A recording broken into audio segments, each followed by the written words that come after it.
David Livingstone was thousands of miles from home, deep in the heart of Africa, surrounded by disease, exhaustion, and danger. His body was failing. His wife was gone. His finances were ruined. Many of his supporters had abandoned him. And yet, on one unforgettable night, something happened that African believers would remember for generations.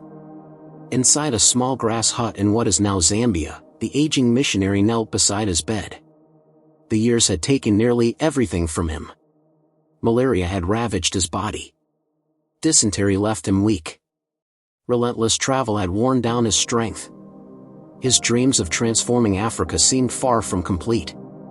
Yet witnesses later discovered him in a position that would forever define his life. He was on his knees. Praying. Still praying. Even after decades of hardship.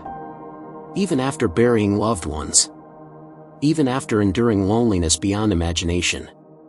He died exactly where he had spent much of his life, in communion with God. And then something extraordinary happened. The African men who had traveled with him through jungles, rivers, deserts, and countless dangers made a remarkable decision.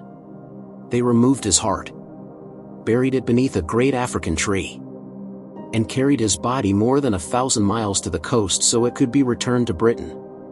The reason they gave would echo through history. His heart belongs to Africa. Few missionaries have ever received such an honor. Fewer still have inspired such devotion among the people they came to serve. Who is this man?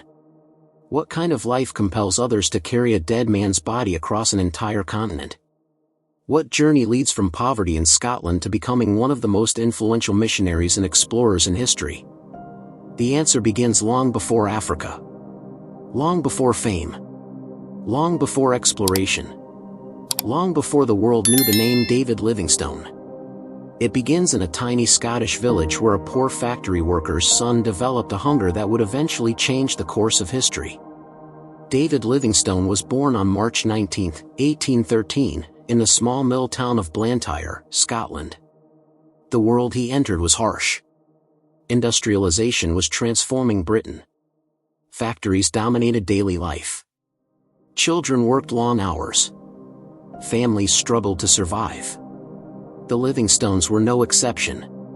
David's father, Neil Livingstone, was a deeply religious man who sold tea and religious literature to support the family. Money was scarce. Opportunities were limited. Comfort was almost non-existent. The family lived in a single-room tenement crowded with several other families. Privacy barely existed. Luxury was unknown. Yet within those difficult circumstances, something important was taking shape. Young David was developing a remarkable determination. At only 10 years old, he began working in the local cotton mill. The work was exhausting. The hours were brutal. From early morning until late evening, children operated machinery in noisy, dangerous conditions. Many boys accepted such a life as their permanent future. David did not.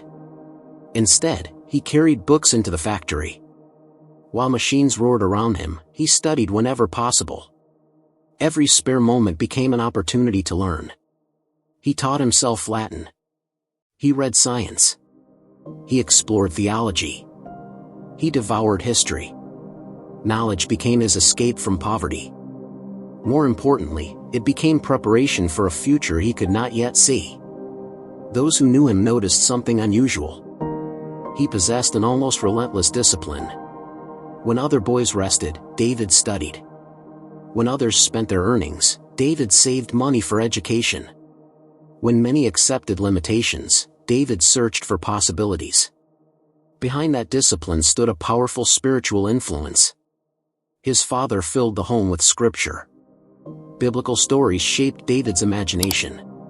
Conversations about God became part of daily life. Missionary reports from distant lands captured his attention.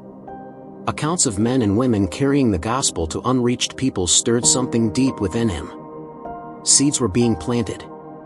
Seeds that would eventually draw him halfway around the world. As he entered adulthood, Livingstone pursued higher education despite enormous obstacles. By day he worked. By night he studied. Eventually he enrolled in medical training in Glasgow. The achievement was remarkable. A factory worker's son from a poor Scottish village was becoming a doctor. Yet medicine alone was never his ultimate goal. His heart was increasingly drawn toward missions. Around this time, a profound spiritual conviction began shaping his future. Livingstone became convinced that Christianity was not merely something to believe. It was something to carry.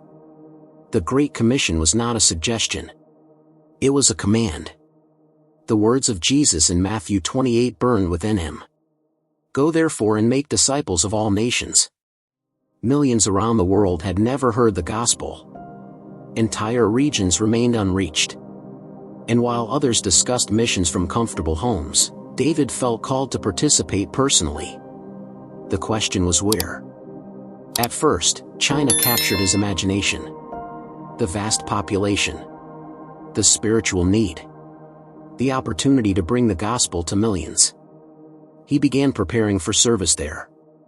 Years of training seemed to point in that direction. Then circumstances changed everything. The First Opium War erupted between Britain and China. Travel became difficult.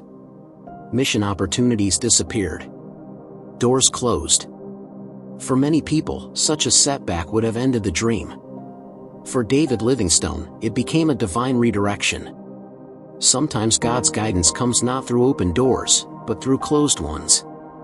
When China became inaccessible, another opportunity emerged. A veteran missionary named Robert Moffat returned to Britain from southern Africa. Moffat shared stories that captured Livingstone's imagination. He described vast regions where people had never heard the name of Jesus. He spoke of immense territories untouched by missionaries. He painted a picture of spiritual need unlike anything Livingstone had encountered. One statement especially gripped him. Moffat reportedly described seeing the smoke of 1,000 villages where no missionary had ever been. Those words ignited something within David. He could almost see those villages. He could almost see the people. Entire communities living and dying without hearing the gospel message he cherished. The vision would not leave him. Soon he became convinced that Africa, not China, was his destination. The decision changed history. Friends questioned the wisdom of such a choice. Africa was considered one of the most dangerous mission fields on earth. Disease claimed countless lives. Travel was treacherous. Communication with home was limited. Many missionaries never returned. Some died within months of arrival. Others suffered unimaginable hardships. Yet Livingstone felt peace. Not because the path was safe. Because he believed it was God's will. In 1840, he was officially commissioned by the London Missionary Society. The young doctor and missionary prepared to leave everything familiar behind. Family. Friends. Culture. Comfort. Security. The voyage ahead would take months. The destination was uncertain. The challenges unimaginable. But his commitment was firm. Years earlier he had developed a personal conviction that would guide the rest of his life.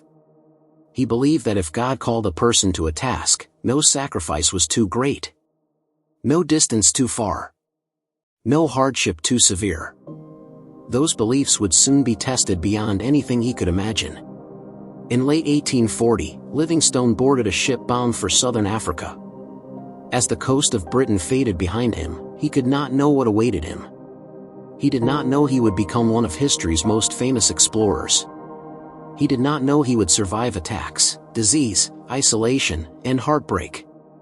He did not know that entire nations would one day honor his name. He certainly did not know that his heart would eventually be buried in African soil. All he knew was that God had called. And he intended to obey.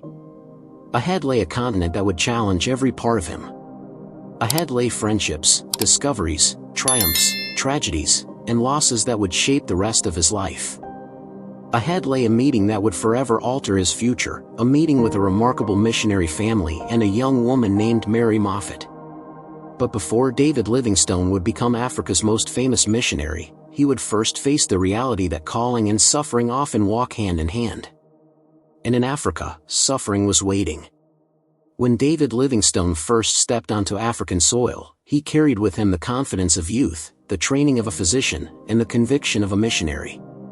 What he did not carry was any real understanding of how difficult the years ahead would become. The Africa that greeted him was beautiful, vast, and untamed. Endless grasslands stretched beyond the horizon. Ancient baobab trees stood like silent guardians over the landscape. Rivers carved pathways through wilderness largely unknown to Europeans. Yet beneath that beauty lurked dangers capable of destroying even the strongest traveler. Disease was everywhere. Malaria claimed lives with terrifying efficiency. Wild animals roamed freely. Transportation was primitive. Communication with Europe could take months. Many missionaries arrived full of hope only to abandon the field or die trying to remain. Livingstone quickly learned that missionary work in Africa demanded far more than preaching sermons.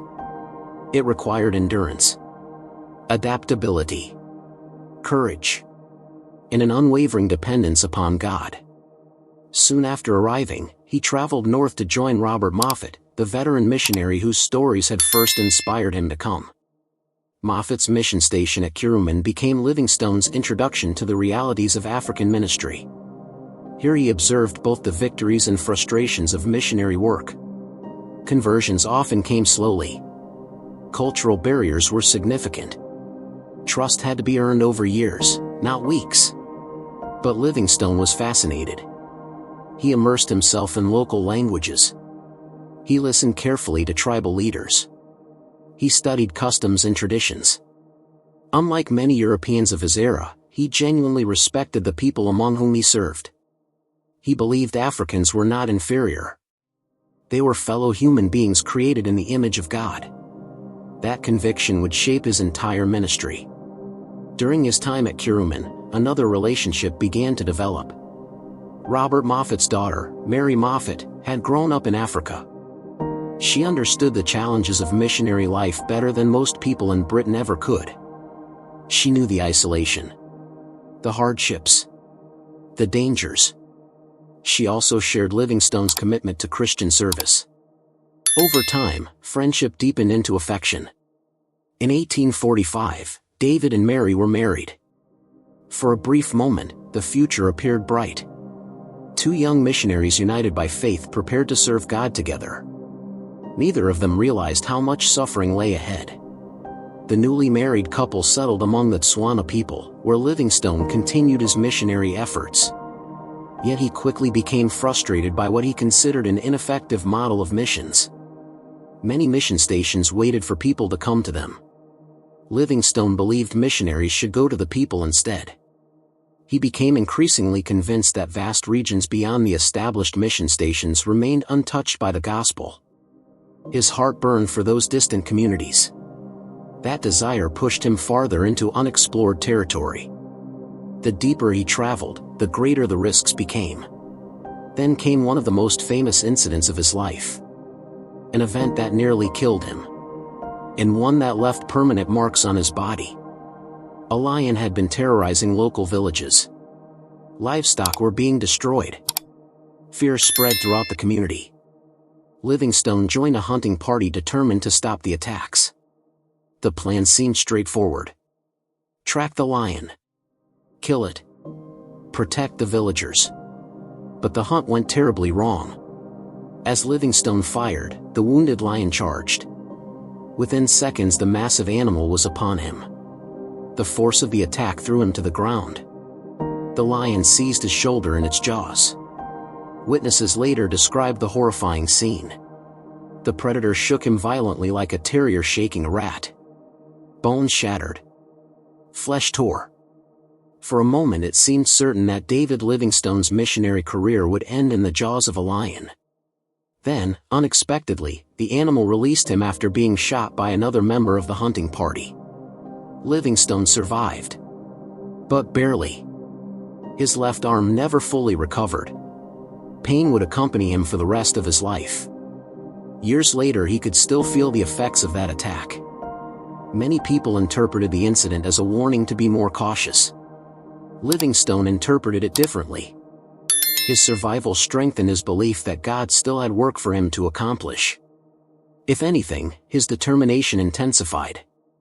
He pressed farther into regions few Europeans had ever seen. The years that followed brought both remarkable progress and growing hardship. Livingstone became increasingly troubled by another reality he encountered throughout southern Africa: the slave trade. Again and again he witnessed its devastating consequences. Villages destroyed. Families separated. Human beings treated as commodities. The scenes haunted him. The more he traveled, the more convinced he became that slavery represented one of the greatest evils afflicting the continent. His opposition would eventually become one of the defining causes of his life. At the same time, his vision for Africa was expanding. He no longer saw missionary work as merely establishing churches. He believed lasting transformation required three interconnected forces: Christianity, commerce, civilization. He argued that legitimate trade could weaken the slave trade. Economic development could provide alternatives to human trafficking. The gospel could transform hearts. Together, these forces could reshape entire societies. Whether one agrees with every aspect of his approach or not, Livingstone genuinely desired the welfare of African communities. He wanted them free from exploitation, free from slavery, free to hear the message of Christ. Yet pursuing that vision came at an enormous personal cost. The farther he traveled into the interior, the longer he remained away from his family. Missionary life became increasingly difficult for Mary. Raising children under harsh conditions was exhausting. Disease constantly threatened the household. Educational opportunities were limited. Medical care was scarce. Each year seemed to bring fresh challenges. Eventually the painful decision was made to send some of the children to Britain for schooling and safety. For David and Mary, the separation was heartbreaking. Months became years. Letters crossed oceans slowly.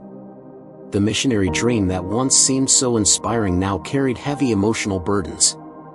Livingstone often found himself torn between two loves: his love for his family, and his love for the mission he believed God had given him.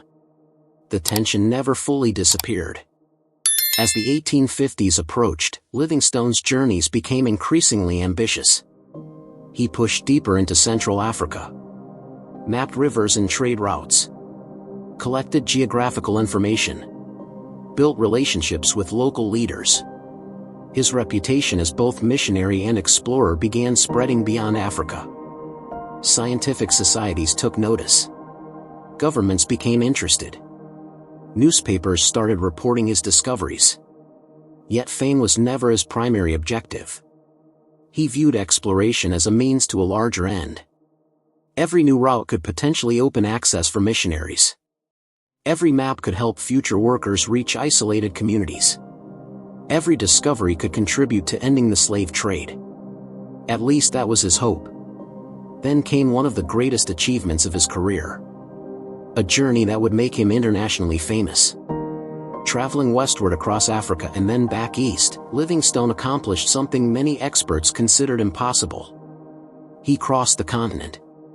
The expedition tested every limit of human endurance. Illness struck repeatedly. Supplies ran low. Terrain proved brutal. At times survival itself seemed uncertain. But Livingstone continued. Driven by faith. Driven by purpose. Driven by an unshakable belief that God was guiding his steps. During these travels he encountered something that left him awestruck. A sight so magnificent that he believed the world needed to know about it. The local people called it Mosio Itunya. The smoke that thunders. Towering columns of mist rose into the sky. The roar could be heard from miles away. Water plunged into a vast chasm with breathtaking power. Livingstone became the first European known to document the falls. He named them Victoria Falls after Britain's queen. But even he admitted that no description could fully capture their grandeur. Standing before that spectacle, he felt the majesty of creation itself. A reminder of the God he served. A reminder that even in the most remote corners of the world, God's glory was on display. Yet while Livingstone's fame was growing, cracks were beginning to form beneath the surface. The years of separation were taking a toll. His health was deteriorating. Financial problems emerged. And a devastating tragedy was drawing closer. The greatest personal loss of his life. A loss that would leave wounds deeper than any lion ever could. In the next chapter, David Livingstone's mission will collide with heartbreak as disease, death, and loneliness threatened to break the man whose faith had carried him across an entire continent. By the late 1850s, David Livingstone had become one of the most famous men in the world. Newspapers celebrated his discoveries. Scientific societies honored him. Crowds gathered wherever he spoke. The once poor factory worker from Scotland had achieved international recognition. Yet behind the applause and admiration stood a man carrying burdens few people could see. His body was growing weaker. His family life was strained. And the mission that had consumed his life was becoming increasingly costly. For Livingstone, fame was never the goal. In fact, public attention often frustrated him. He feared that people admired the explorer while ignoring the cause he cared about most. Again and again he used lectures and public appearances to draw attention to Africa's suffering. He spoke passionately about the slave trade. He described villages destroyed by slave raiders. He recounted stories of families torn apart. He challenged audiences to look beyond adventure stories and recognize a humanitarian crisis unfolding across the continent. Many listened. Some acted. But the horrors continued. The slave trade remained deeply entrenched across large regions of Africa. Livingstone became convinced that he had to return. He could not remain comfortably in Britain while the work remained unfinished. So once again, he left home behind.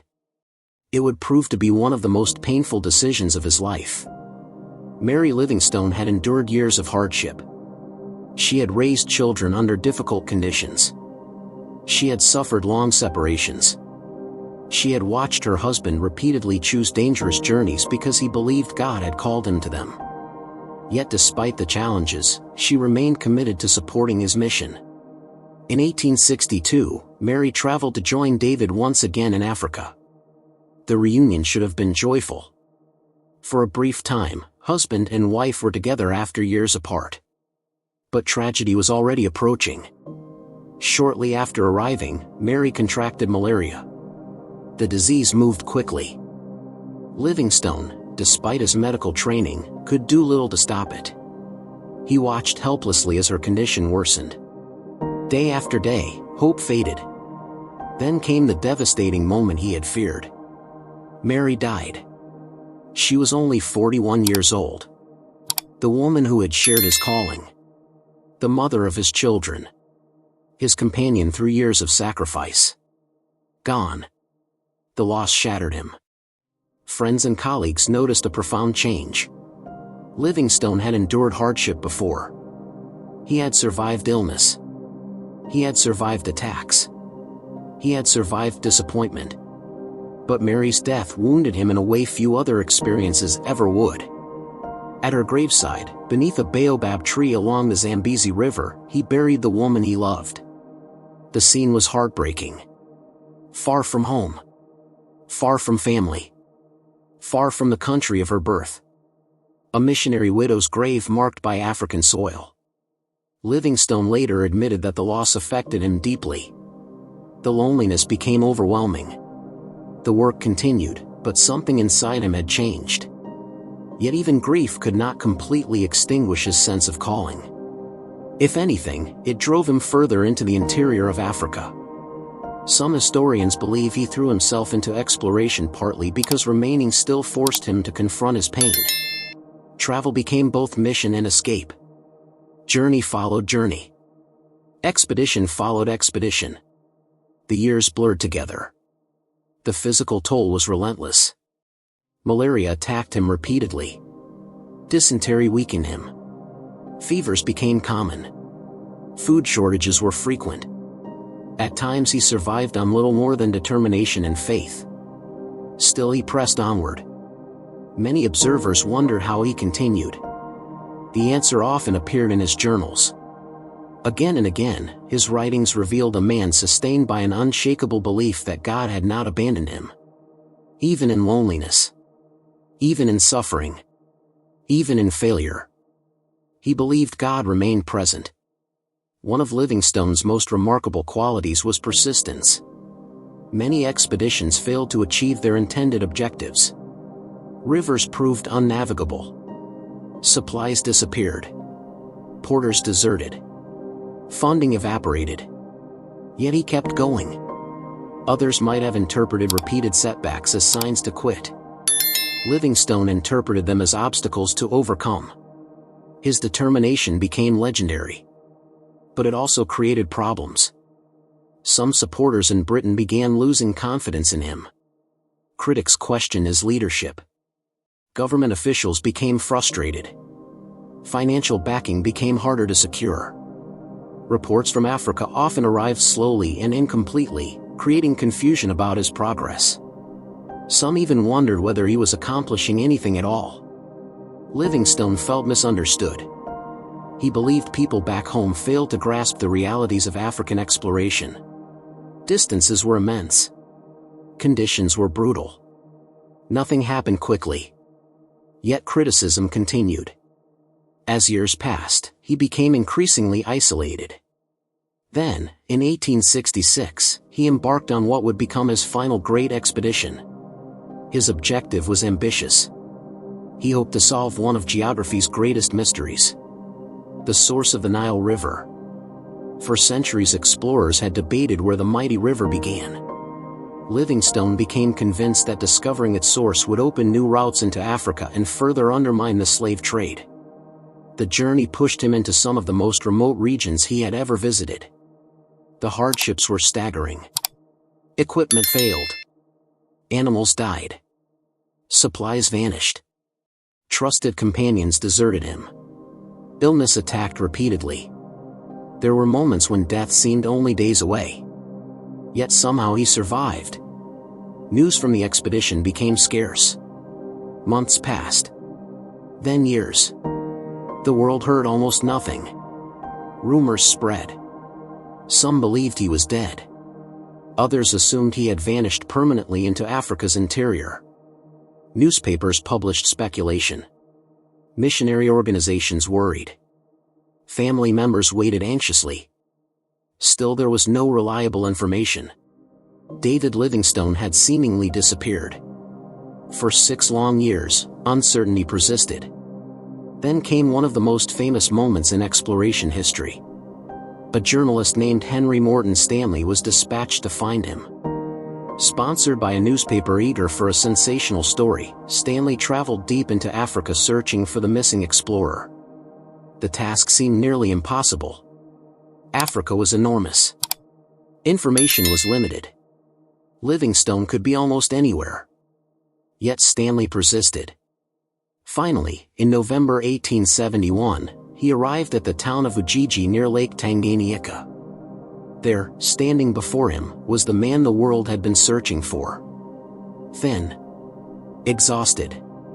Weathered by years of hardship. But alive. Stanley's greeting would become one of history's most famous lines. "Dr. Livingstone, I presume?" Whether the exact wording occurred as later reported remains debated. What is certain is that the meeting electrified the world. The missing explorer had been found. News spread rapidly across Europe and America. Livingstone was once again a global sensation. Stanley urged him to return home. The arguments were persuasive. His health was failing. His mission appeared nearly impossible.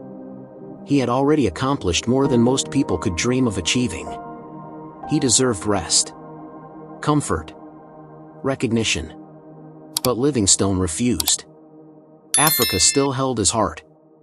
The work remained unfinished. The slave trade continued. Millions remained unreached with the gospel. He could not leave. Not yet. The decision stunned many observers. Most men in his condition would have welcomed rescue. Livingstone chose to stay. It was one final demonstration of the commitment that had defined his entire life. For better or worse, he was incapable of abandoning the mission he believed God had given him. Stanley eventually departed. Livingstone remained behind. Alone once again. Older. Weaker. Increasingly fragile. Yet still moving forward. Still exploring. Still praying. Still believing. What nobody realized was that the final chapter of his life had already begun. The diseases that had tormented him for years were winning. His body was breaking down. His strength was fading rapidly. The end was approaching. But the most powerful testimony of David Livingstone's life would not come through an exploration, a discovery, or even a sermon. It would come through the manner in which he faced death itself. And when that moment finally arrived, a group of African companions would perform an act so extraordinary that the world would never forget it. A final tribute that would forever connect David Livingstone's name with the continent he had loved more than comfort, more than recognition, and perhaps even more than life itself. By 1873, David Livingstone was no longer the strong young missionary who had first stepped onto African soil more than 3 decades earlier. The years had taken their toll. Malaria had attacked his body countless times. Dysentery weakened him relentlessly. Months of inadequate food had left him frail. The endless miles walked across Africa had worn down muscles and bones. At 60 years old, he looked far older. Yet even as his strength faded, his determination remained astonishing. He continued recording observations. Continued meeting local leaders. Continued speaking against the slave trade. Continued pursuing the mission that had defined his life. Those traveling with him could see the decline. Some days he struggled to stand. Other days he could barely walk. Often he had to be carried. Yet whenever someone suggested abandoning the expedition, Livingstone resisted. He believed God had given him work to do. And until that work was finished, he intended to continue. His journals reveal a man increasingly aware of his mortality. There were moments when he acknowledged the possibility that he might never leave Africa again. Yet there is little evidence of bitterness. Little evidence of regret. Instead, his writings repeatedly pointed toward faith. The same faith that had inspired a factory worker's son to leave Scotland decades earlier still sustained him. Though weakened physically, his spiritual convictions remained remarkably strong. By April 1873, Livingstone was traveling through what is now Zambia. The rainy season had created difficult conditions. Flooded terrain slowed progress. Illness intensified. His companions watched with growing concern. They knew he was seriously unwell. Even simple tasks exhausted him. Still he insisted on moving forward. Then, near the village of Chitambo, his body finally began to fail completely. He was unable to continue traveling. A small shelter was prepared. It was a simple structure. Mud walls. Grass roofing. Nothing grand. Nothing that would attract historical attention. Yet it would become one of the most significant locations in missionary history. Inside that humble hut, David Livingstone spent his final days. Pain surrounded him. Weakness overwhelmed him. His body could no longer sustain the pace that had defined his life. Yet something remarkable continued. His prayer life. Again and again, companions observed him praying.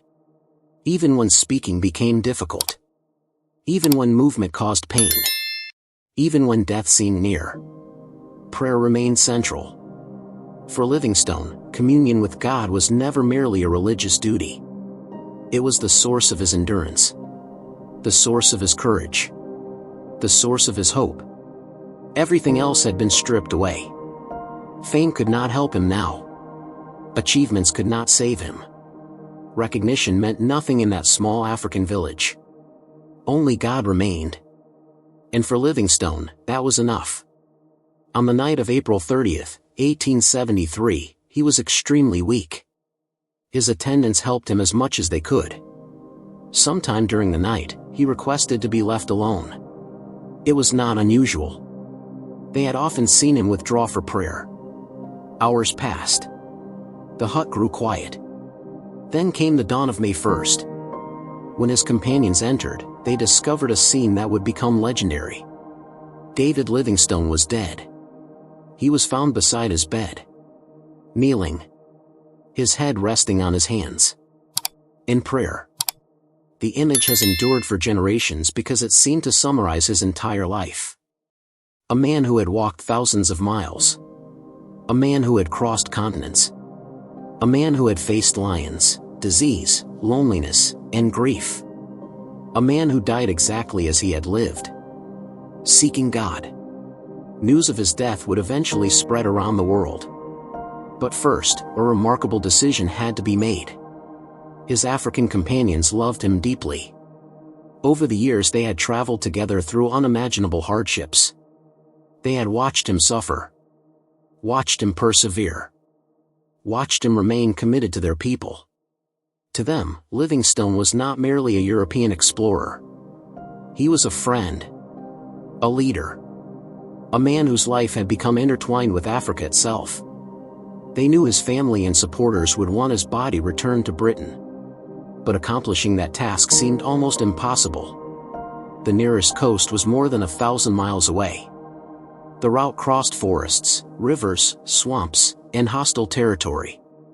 The journey would take months. Many people would have abandoned the effort.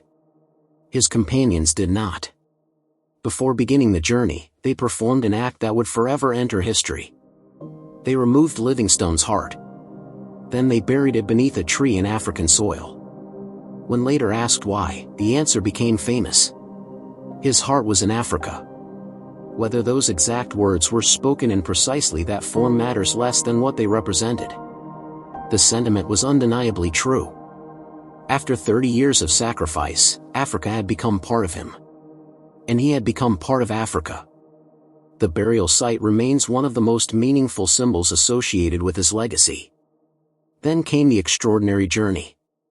2 loyal companions, Susie and Chuma, together with others, carried Livingstone's body across the continent. The journey lasted approximately 9 months. They faced dangers, obstacles, and exhaustion. Again and again they could have given up. Yet they continued. Their determination reflected the respect they held for the man they served. Eventually they reached the coast. From there, Livingstone's remains were transported back to Britain. When the body arrived, the nation mourned. The poor mill worker's son had become one of the most admired figures of the Victorian era. Leaders, scholars, missionaries, and ordinary citizens recognized that an extraordinary life had ended. On April 18, 1874, David Livingstone was buried in Westminster Abbey. The honor was reserved for some of Britain's most influential figures. Kings, scientists, statesmen, national heroes. Now a missionary explorer joined their ranks. A simple inscription marked his resting place. Yet perhaps no monument could adequately summarize his impact. Because Livingstone's greatest legacy was not geographical discovery. Although he mapped vast regions, it was not exploration. Although he expanded the world's understanding of Africa, it was not even fame. Although his name became internationally known, his greatest legacy was influence. His reports exposed the horrors of the slave trade to millions. Public pressure increased. Governments responded. Missionary interest expanded dramatically. Countless others followed the paths he helped open. Many historians believe his efforts contributed significantly to the eventual weakening of East African slave networks. His life inspired generations of missionaries. Not because he was perfect. He was not. Historians continue debating aspects of his methods and decisions. Some criticize certain choices. Others highlight mistakes. Livingstone himself would likely have admitted many failures. Yet even critics often acknowledge his sincerity. He genuinely loved the people he served. He genuinely opposed oppression.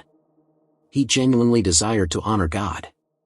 And perhaps that is why his story continues to resonate more than 150 years after his death. Because at its core, it is not merely the story of an explorer. It is the story of sacrifice. The story of perseverance. The story of a man who repeatedly chose calling over comfort, mission over convenience, purpose over personal gain. He lost his wife. He sacrificed years with his children. He endured illness that would have broken many others. He spent much of his life far from home. Yet he remained faithful to what he believed God had asked him to do. Today, monuments bear his name. Schools study his discoveries. Historians analyze his expeditions. Missionaries draw inspiration from his example. But perhaps the most powerful testimony remains that simple African grave beneath a tree. The place where his heart was buried. Because it reminds us that David Livingstone ultimately gave more than his time. More than his strength. More than his talents. He gave his heart. And in doing so, he left behind a legacy that neither death nor time has been able to erase. The story of David Livingstone challenges every generation with the same question. What cause is worthy of your life? What mission is worth your sacrifice?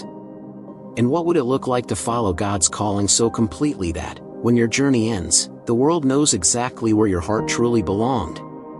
David Livingstone's story is far more than the tale of an explorer who crossed uncharted lands. It is the story of a man who surrendered everything to a purpose greater than himself. He endured poverty, buried his beloved wife, battled relentless disease, faced loneliness beyond imagination, and spent decades far from home. Yet through every hardship, he remained faithful to the calling he believed God had placed upon his life. His footprints helped open Africa to the world, but his greatest impact was not found on maps. It was found in transformed lives, in his fight against injustice, and in the unwavering faith that sustained him until his final breath. Even in death, his heart remained in the land he loved and served. If David Livingstone's extraordinary journey inspired you, be sure to like this video, subscribe to the channel, and share it with others. And we'd love to hear from you. What part of his story impacted you the most? Drop your thoughts in the comments below.